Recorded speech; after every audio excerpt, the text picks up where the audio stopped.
the right people should come to your life or you should seek for them earlier.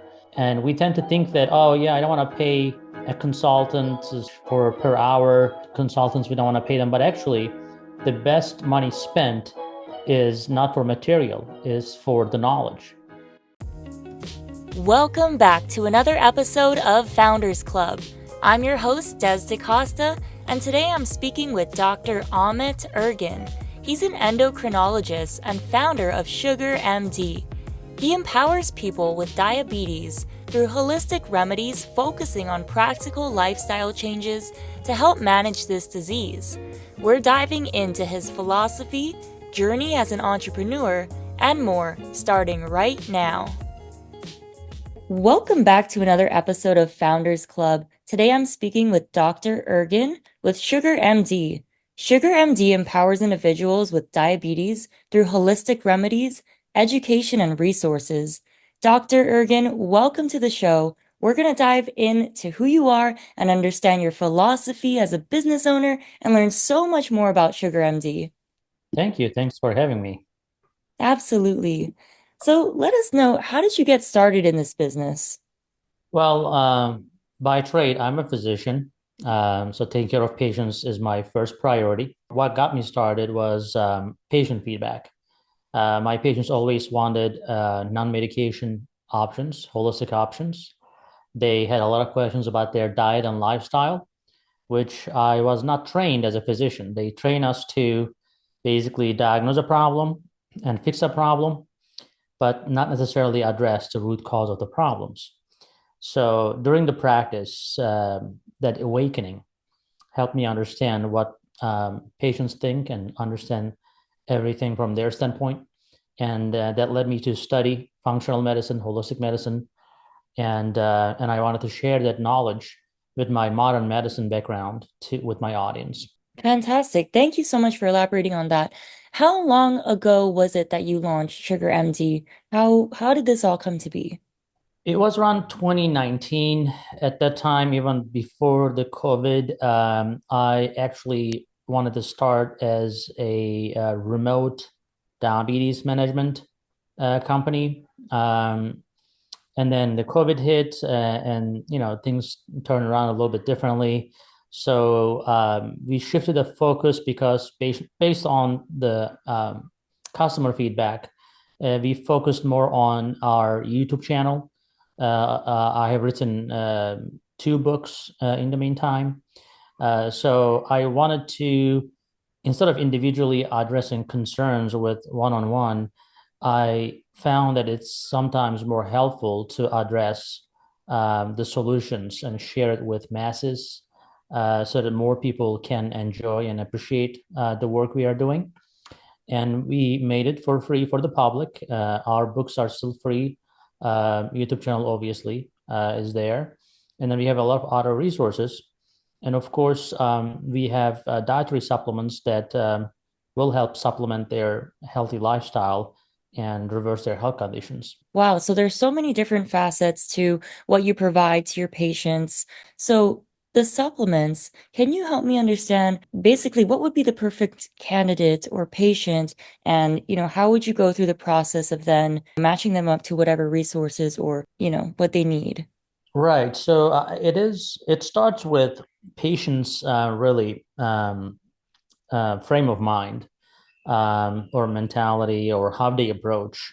Um, so I generally have a feeling on one-on-one encounters with my patients um, to see, how do they want to manage this disease. Some people are not ready yet for a holistic approach, and they set their mind that they're going to the doctor, they are going to get a pill or an injection, and everything will be all right. That's how they have been trained on, what they have been exposed to from all the modern medicine doctors. And some come in and they have questions. They want to know their options. And some people come in and they heard me from YouTube or other places, and they'll say, hey, I'm here to just hear about the holistic options. I'm not a medication person. So then we basically have to address each individual according to their needs from their point of view. because I cannot really tell someone that, oh, don't forget about the medications or any testing, etc. Let's concentrate on holistic approaches. They may not be on board with that. So I try to give a few tips, pointers to direct them to more holistic approach without being overly aggressive with that because they're not ready for it. However, most of our YouTube audience, for example, they come and find us because they are looking for alternative solutions. And they like what they hear, what they see, and they end up on our website and they basically find our resources, our app. We have a social aspect of our app. They socialize there. App is great for collecting data and analyze it, but also all the videos and blogs and books are super helpful. And supplements come as a byproduct, which is supplementing their changes in their life, not just some miracle pill that some supplements companies claim. We don't have claims like that. Right. And I think it's really important to differentiate that because that is the whole cutting edge perspective of what you offer is that holistic approach and not a quick fix, so to speak. The patient, as you mentioned, has to have that mindset to be able to have the motivation to, work on these different areas of their life. So we dived into SugarMD, and we're going to dive a little bit more into you as an entrepreneur. As much as you are a medical professional, you're also an entrepreneur, business owner. So when you were starting out, was there ever a time you doubted this would work? And if so, how did you handle that? Well, as an entrepreneur, I think every entrepreneur has doubts about starting any business. And I have around 5 or 6 businesses. I kind of lost count at this point. And you're not going to have a home run with every attempt, that's for sure. But even if if either of them works out, then you can consider yourself successful. With SugarMD, it was the same thing, but our aim was not to make quick money, right? We were there to establish a community. We were there to create that family and holistic feeling, and basically be there for them. And it was not my only income. So as a physician, I have my personal income. So I was basically channeling my income to this side business that I thought as a side business. Now it's taking more of my time actually than my professional business as a doctor. But um, when you start with good intentions and you have the right approach, and then you're not rushing anything, then things happen for the right reasons, for the right timing, and with the right people. There is really no reason to doubt yourself. That's what I always have been. When I was in Turkey as a medical student, they were laughing that I was going to go and get trained in Cleveland Clinic. And I said, you'll see.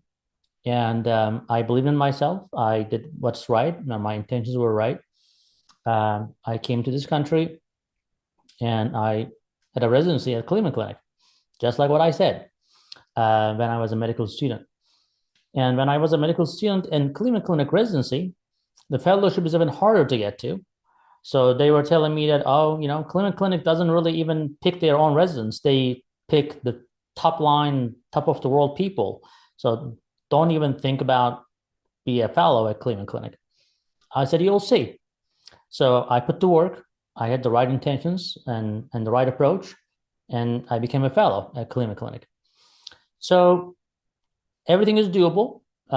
It's just about setting the standard for yourself and believing in yourself and going for it. And although you will have some doubts, so your confidence should always overcome your doubts. Wow, what a story. Thank you for taking us through that. I mean, I'm sure it's going to inspire a lot of people who, may be going through the same thing, not necessarily as a medical professional, but even just entrepreneurs all over who are listening right now. So that is fantastic. It's that unwavering belief that only you can give yourself, really. Amazing. What does your typical day look like, and how do you make it productive?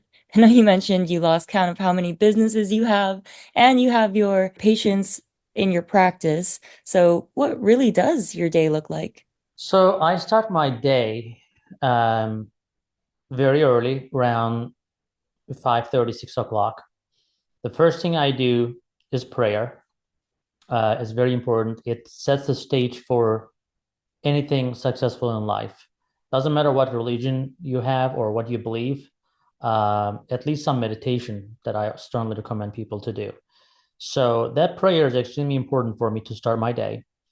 And after that, I will sit down with my wife, have some quality time, which is important. Again, a lot of entrepreneurs and business owners get lost in their businesses and they tend to sometimes, unfortunately, ignore the family.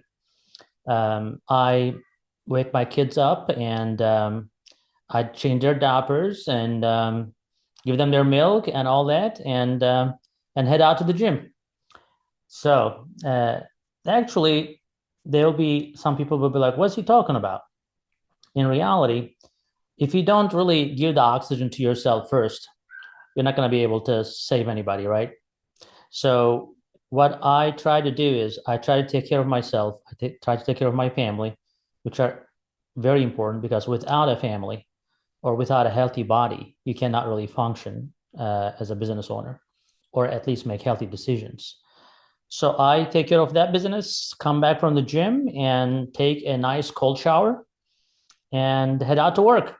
4 days I see patients at the clinic, and my days are extremely busy. I most of the time have a hard time finding the way to the restroom, but we make it.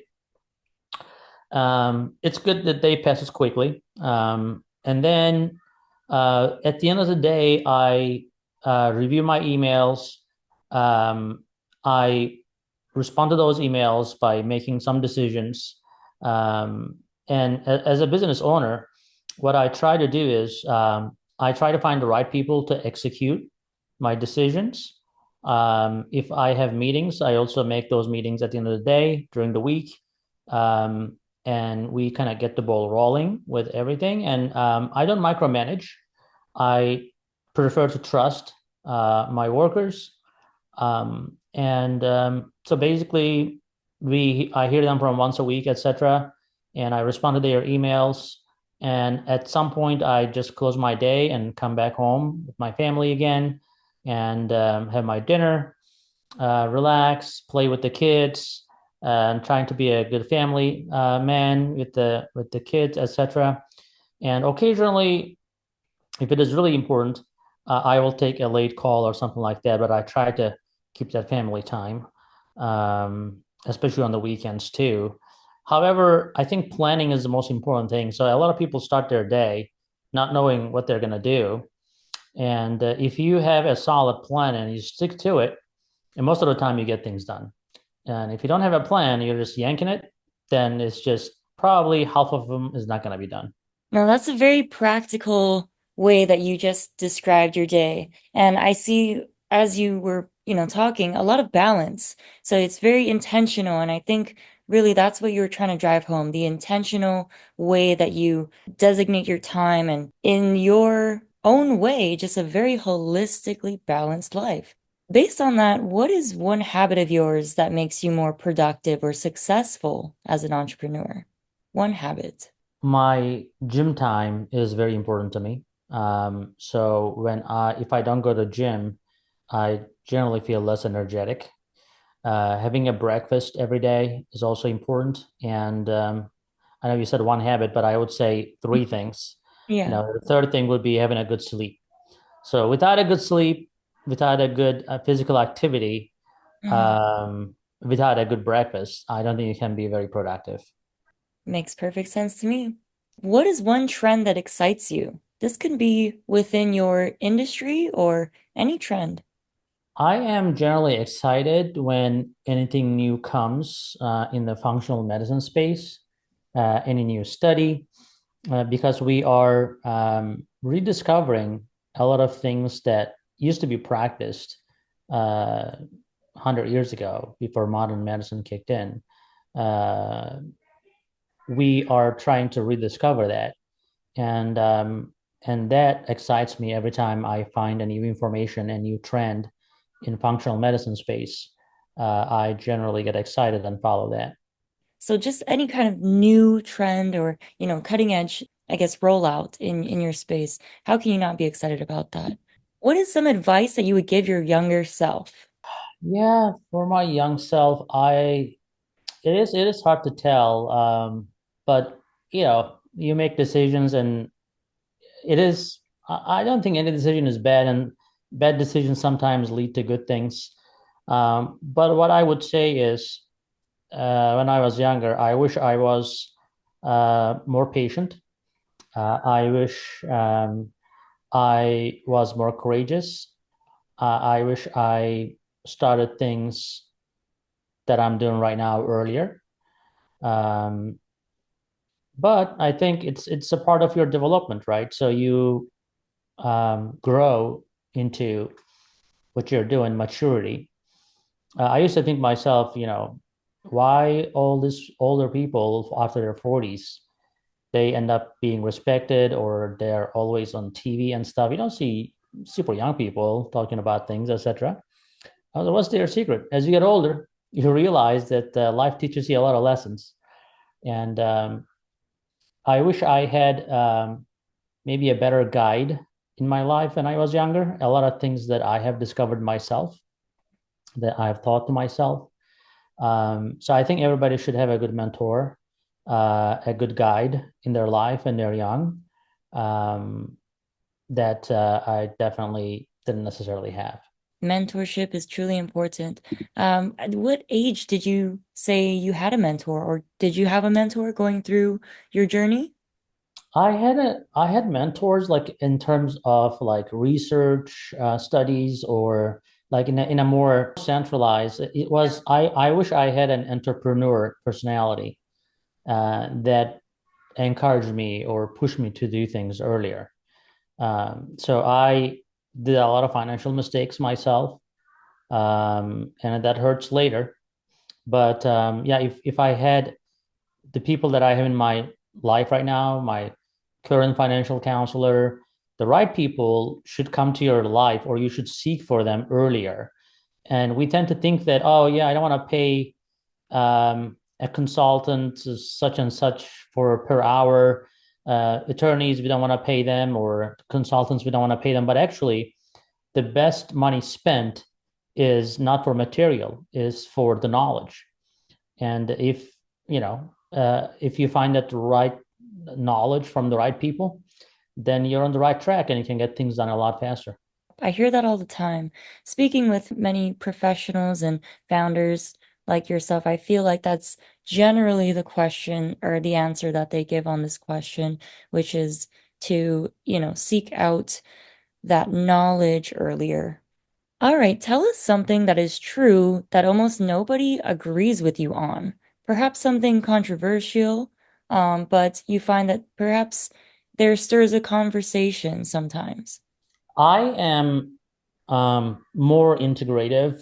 For example, I am not a big keto diet supporter or carnivore supporter, or I'm not supporting any diet that is super strict and not maintainable.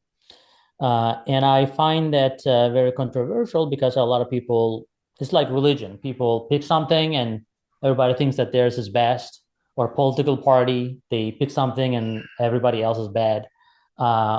This polarization happens in the diet area as well. So when I talk about balance in the diet, when I talk about eating an apple is good for you, then I get bombarded like, hey, there's fructose in there. I'm like, okay, that's not what I'm talking about. I'm talking about the whole apple, not just extracting the fructose and putting in a syrup. So, there's a lot of misinformation out there about the diets, etc., and that there are a lot of also certain diet fanatics, or I would say cults out there that collect people around them, and they are very opinionated. And when it comes to diet, I think it's always controversial. So some people will think that Mediterranean diet is the best, which I also believe. Some others will say, no, I'll just have to stick with keto, and anything that's not keto is not right, for example, or anything that's not carnivore is not right for them.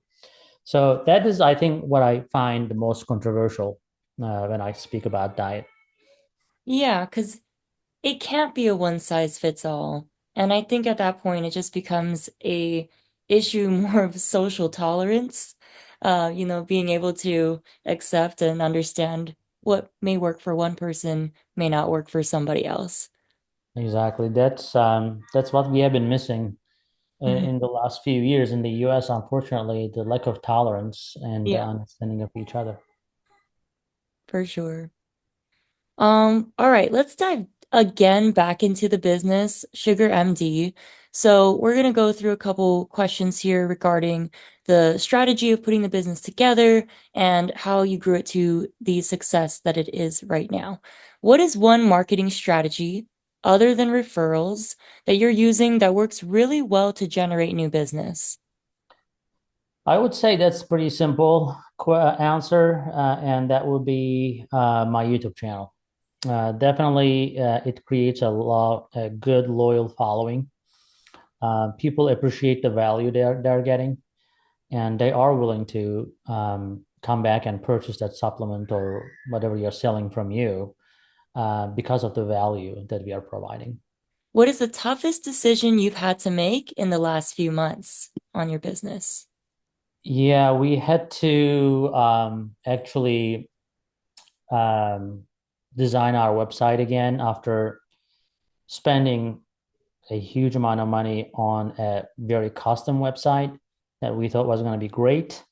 And it didn't turn out to be great. It turned out to be actually worse than a simple website, became a nightmare. So we had to go and hire a bunch of different developers and design people to basically redesign, rebrand. And that was a tough decision because that's again a huge amount of overhead for us.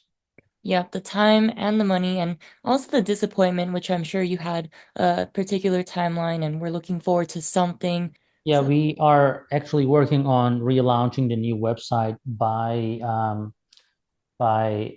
end of November or this end of November, yeah, end of November or early December. okay, great. So that's coming up. What has been your most satisfying moment in this business? Typically, I would say moments is when I get the appreciation from my followers, how I change their life, how their diabetes went away or they reversed their diabetes, and how they feel so much better. I think that part of the business is the most satisfying. I love that. Yeah, I can see how that would make everything that you do worthwhile with the busy days, and that definitely is the full circle moment. Mhm. What is one piece of software or web service that helps you be productive in this business? I would say AI has been very helpful for me because it helps me to extract data very quickly or organize things very quickly. Um, so yeah, I think the AI softwares that I use, a lot of them, even in my email, it really helps get things done a lot faster.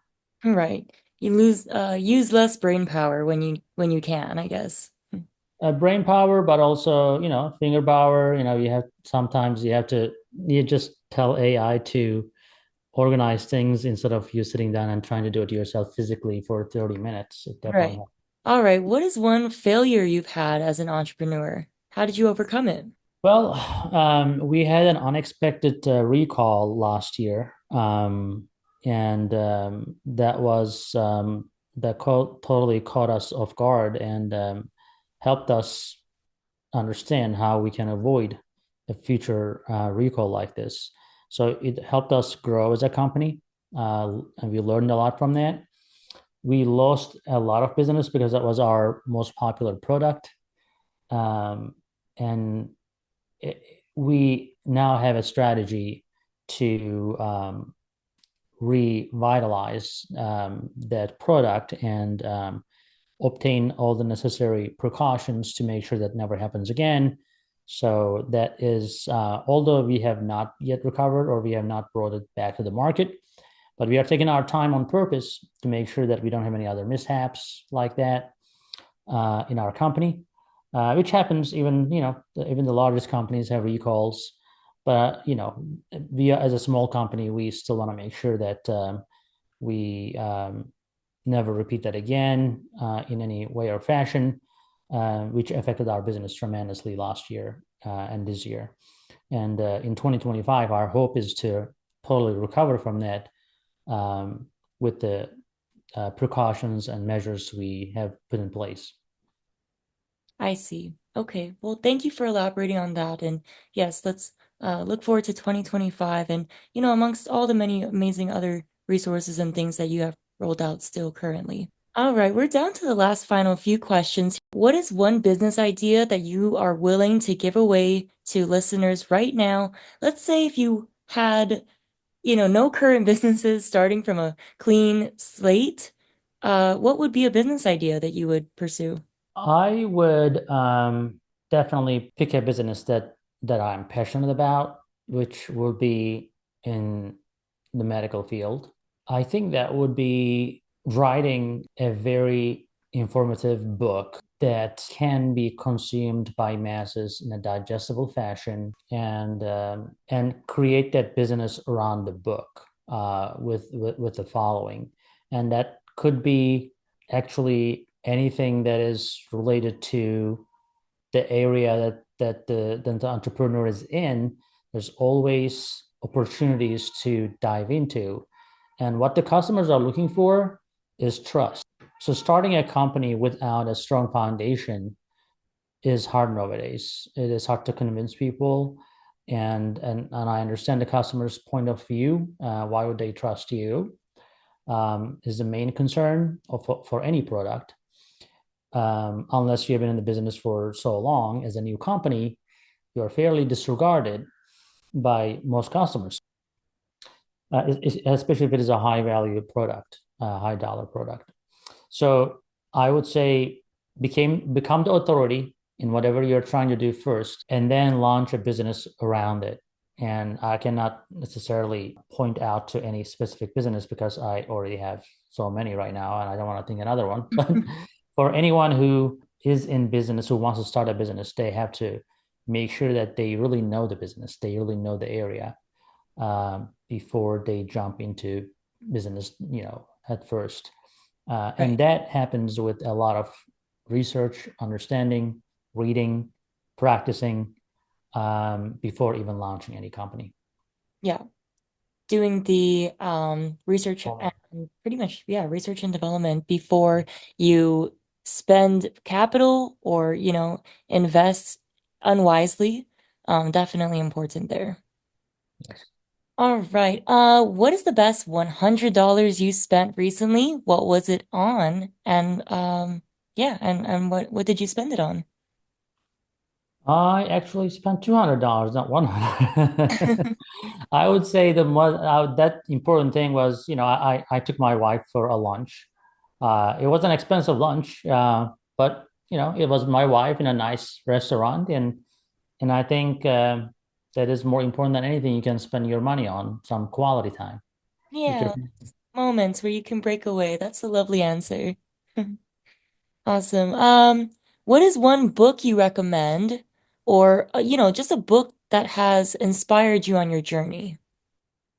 Dr. Bernstein's Diabetes Solution. That book definitely was a good book to read. It was written by a type 1 diabetic physician who lived his entire life struggling with diabetes, which is not reversible when you have type 1 diabetes.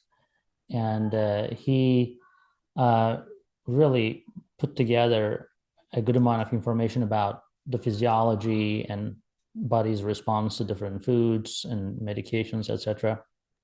So that was a very informative book and inspiring book for me. Did it really just help motivate and propel you to want to help patients in those areas even more so after seeing and reading his testimony through that book?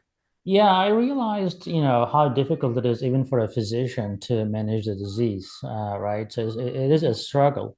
And he has his moments where he was lost and didn't know what to do. So obviously, if you think about a layperson who's not even in medical profession, that's even probably more confusing. So that inspired me to spread the knowledge, try to give that empowerment to people living with diabetes who are not necessarily type 1 diabetic, which is much less common than type 2. That's why I concentrated more on type 2 diabetes with holistic choices. So I decided to go take that route to help our clients and audience. Great. Okay, awesome. Thank you for that knowledge. Do you have a favorite quote?